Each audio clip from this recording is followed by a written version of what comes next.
আমরা প্রতিদিন মানুষের ভালো করতে চাই, কিন্তু মানুষ তো সেটা বোঝে না। আমরা প্রতিদিন অন্যকে নিয়েও একটু হলেও ভাবি, কিন্তু সেগুলো মানুষ কেন বোঝে না যায় না। আসলে মানুষ স্বার্থপর। মানুষকে আমরা যত ভালোবাসা দিই না, মানুষ আমাদেরকে তত অপছন্দ করে। আসলে যাই হোক, সেটা তার ব্যাপার, আসলে বলার কিছু নেই, যেহেতু গুরুজন। তো যাই হোক, অনেক দিন পর আমি আপনাদের সাথে ভিডিও শেয়ার করতে আসলাম। আর অনেক দিন যাবতই ভিডিও করি না, অনেক লং টাইম হয়ে গেল।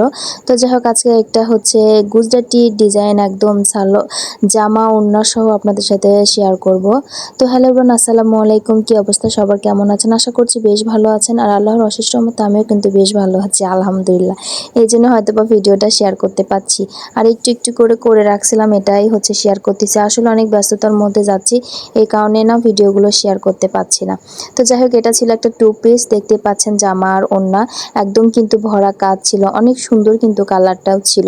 আর এটা কিন্তু কাস্টমাইজ করা ছিল, আর আপনারাও চাইলে কিন্তু কাস্টমাইজ করে নিতে পারেন। তো এখনও যারা আমার চ্যানেলটা সাবস্ক্রাইব করেনি, তারা প্লিজ আমার চ্যানেলটা সাবস্ক্রাইব করে আমার পাশে থাকবেন। আর ভিডিওটা ভালো লাগলে ভিডিওটা দেখার শেষে একটা লাইক দিয়ে যাবেন। তো দেখেন কতটা ফিনিশিং করে এই কাজটা করে দিয়েছে, আর অনেক বেশি সুন্দর ছিল। আর হ্যাঁ, এটা কিন্তু আমি আয়রন ওয়াশ কিচ্ছু করতে পারিনি, তার আগে আপনাদের সাথে শেয়ার করছি।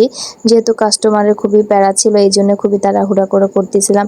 আর ভাইরে ভাই, মানুষকে যত ভালোবাসা দিই না, কোনোই লাভ নেই। এত সুন্দর করে কাজ করার পরেও মানুষের মনে লাগে না এটা এমন হয়েছে, এটা এমন হয়েছে। যদিও বা কাস্টমাইজ করে আমি বেশি কাজ করি, তারপরেও মানুষের অনেক চোখে লেগে যায়। তো দেখেন, কাজটা এত বেশি ফিনিশিং করা হয়েছিল। আর আমি এই কাজটা প্রথম উঠাইছি, প্রথম একটা ডিজাইন